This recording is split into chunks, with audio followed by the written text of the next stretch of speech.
साथियों, मैं पिछले 3-4 दशक से देश के कोने कोने में जाता रहा। राजनीति में आने के बाद, भाजपा में आने के बाद मैं बीजेपी के कार्यकर्ता के रूप में पार्टी जो भी काम कहती है वो मैं करता हूं। चुनाव की जिम्मेदारियां संभालना भी इसी का एक हिस्सा रहा है। मैं न दिन देखता हूं न रात, न मौसम देखता हूं, चल पड़ता हूं। साथियों, जब से घर छोड़ा है मुझे आप सबके बीच रहने में सुख मिलता है, सुकून मिलता है और आप ही मेरा परिवार है।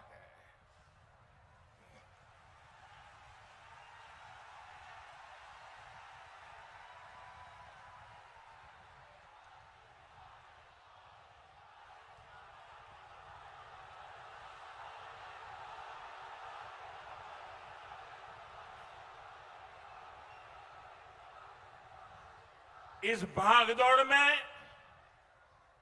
ये भी स्वाभाविक है कुछ थकान हो जाए। आखिर हम सबका शरीर का अपना अपना धर्म होता है। 30-40 साल पहले भी ऐसी भागदौड़ में थकान तो होती ही थी, लेकिन साथियों, इस चुनाव में एक अलग ही अनुभव कर रहा हूं।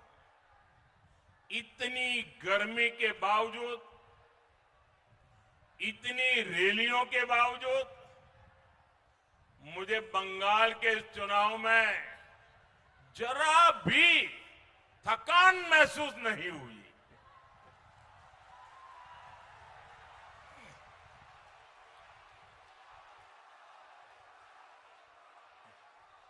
मैं देखता था कि रोड शो तय स्थान पर खत्म होने के बाद भी बहुत आगे तक लोग कतार में लगे हैं, तो मैं दोगुने उत्साह से फिर उनके बीच चला जाता था। हेलीपैड पर भी यही होता था। ये रोड शो मेरे लिए राजनीतिक कार्यक्रम नहीं रहा। मैं अनुभव करता था ये रोड शो मेरे लिए तीर्थ यात्रा की तरह रहे हैं।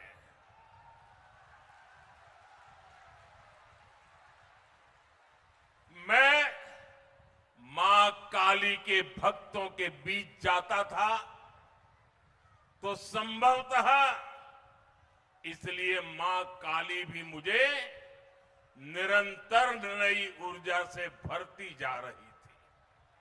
साथियों, आपको याद होगा जब जनवरी 2024 में अयोध्या में रामलला की प्राण प्रतिष्ठा का आयोजन हुआ था, तो उससे पहले मैंने 11 दिनों का अनुष्ठान किया था, व्रत किया था।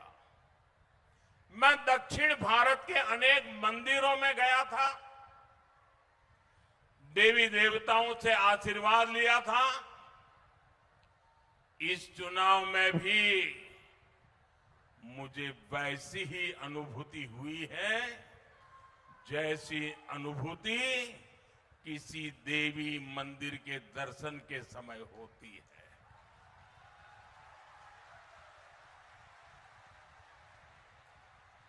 इसके पीछे बंगाल के प्रति मेरा जो लगाव रहा है, शक्ति की भक्ति रही है, मेरे व्यक्तिगत जीवन की आध्यात्मिक यात्रा का ये ऊर्जा केंद्र रहा है। बंगाल के महान व्यक्तित्वों की प्रेरणा रही है और ईश्वर रूपी आप जनता जनार्दन का अपार प्रेम रहा है। बंगाल में जो आध्यात्मिक अनुभूति हुई है, बंगाल की इस धरती पर मैंने जो अनुभव किया है, उसे मैं स्वयं पर, अपने आप पर बहुत बड़ा आशीर्वाद समझता हूं। साथियों, बंगाल की इन रैलियों में, रोड शो में मुझे इतने अपनत्व भरे संदेश मिले हैं, भांति भांति की तस्वीरें मिली हैं कि मैं उन्हें कभी भी भूल नहीं सकता। मैं रैलियां और रोड शो के बाद जब भी पहला मौका मिलता है, रात में कितनी ही देर क्यों ना हो जाए, बहुत तसल्ली से उन चित्रों को देखता हूं और चित्रों के पीछे जो छोटे छोटे कलाकारों के भाव हैं, उसे महसूस करने की कोशिश करता हूं। आपके संदेशों को, आपके पत्रों को पढ़ता हूं। कहीं पर आपके दर्द भी होते हैं, कहीं पर आपकी मेरे लिए दुआ भी होती है और बाद में मैं अपना जवाब भी लिखवाता हूं। और ये प्रक्रिया जब से चुनाव शुरू हुए तब से चल रही है। बंगाल की जनता जनार्दन का इतना असीम प्रेम मेरे लिए बहुत बड़ा सौभाग्य है। छोटे छोटे बच्चे, युवा, महिलाएं, बुजुर्ग, मैं उनकी आंखों में जो स्नेह देखता हूं, चेहरे पर जो भाव देखता हूं, वो मेरे जीवन की बहुत बड़ी पूंजी है। कई बार जब वो मुझे देखकर रो पड़ते हैं, तो मुझे भी अपनी भावनाएं नियंत्रित करने में बहुत मेहनत पड़ती है। लेकिन जब मैं रैली स्थल या रोड शो से वापस आता हूं, तो बहुत देर तक आपकी आवाज गूंजती रहती है।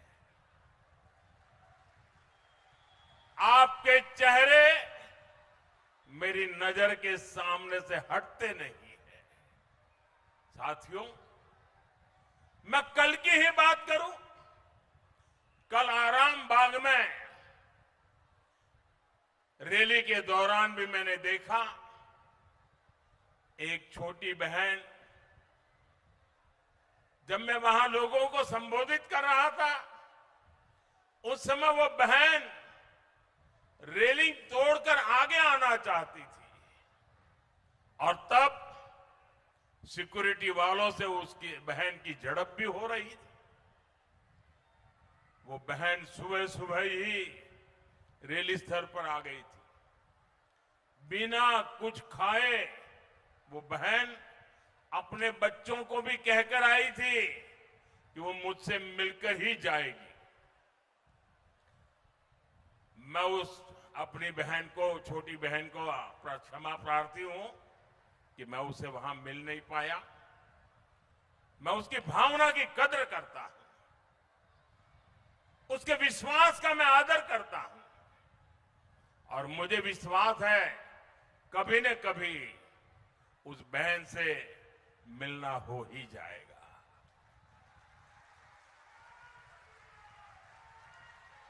उस बहन का आशीर्वाद और आप जैसी करोड़ों बहनों का आशीर्वाद मुझ पर सदा सर्वदा बना रहेगा। साथियों,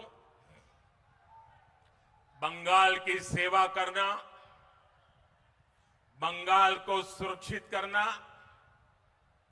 बंगाल के सामने उपस्थित एक विराट चुनौती से बंगाल को बचाना, ये मेरे भाग्य में भी है मेरा दायित्व भी है।